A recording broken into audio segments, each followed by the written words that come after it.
તો સુરતમાં નશીલા પદાર્થની હેરાફેરીનો પર્દાફાશ થયો છે। દાસ્તાન ગામે દાસ્તાન રેસિડેન્સીમાં એનસીબીના દરોડા છે।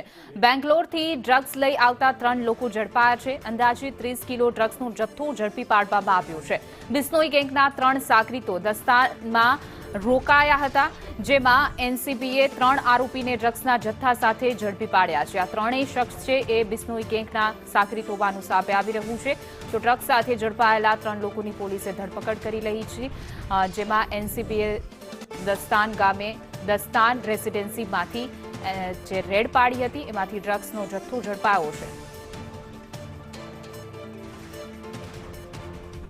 સુરત જિલ્લાના પલસાણા તાલુકાના દસ્તાન ગામેથી એનસીબીની ટીમે એક નશીલા પદાર્થના કારોબારનો પર્દાફાશ કર્યો છે।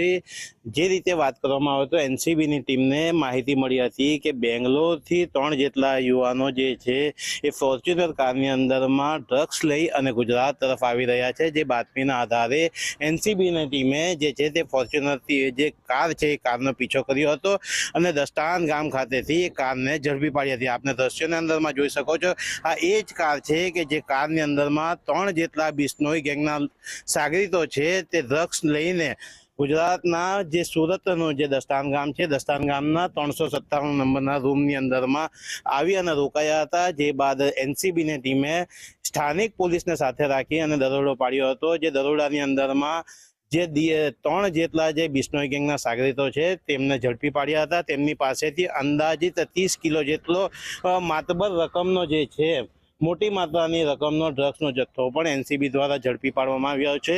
આપ જે રીતે જોઈ શકો છો, આ એ જ સોસાયટી છે જે સોસાયટીની અંદરમાંથી એનસીબીની ટીમને મોટી સફળતા મળી છે અને બિશ્નોઈ ગેંગના 3 જેટલા સાગરીતો છે તે સાગરીતોને હાલ એનસીબીએ ઝડપી પાડ્યા છે। તેમની પાસેથી 30 કિલો જેટલી માતબર જે મોટી રકમનો જે ડ્રગ્સનો જથ્થો છે તે હાલ એનસીબીએ ઝડપી પાડ્યો છે। એનસીબીએ 3 લોકોની પૂછપરછ શરૂ કરી છે અને ખાસ કરીને જે આ ઓફિસ છે એ ઓફિસની અંદરમાં એનસીબીની ટીમ દ્વારા હાલ કાર્યવાહી કરવામાં આવી રહી છે। યાસિર કાગઝી, સંદેશ ન્યૂઝ, બારડોલી।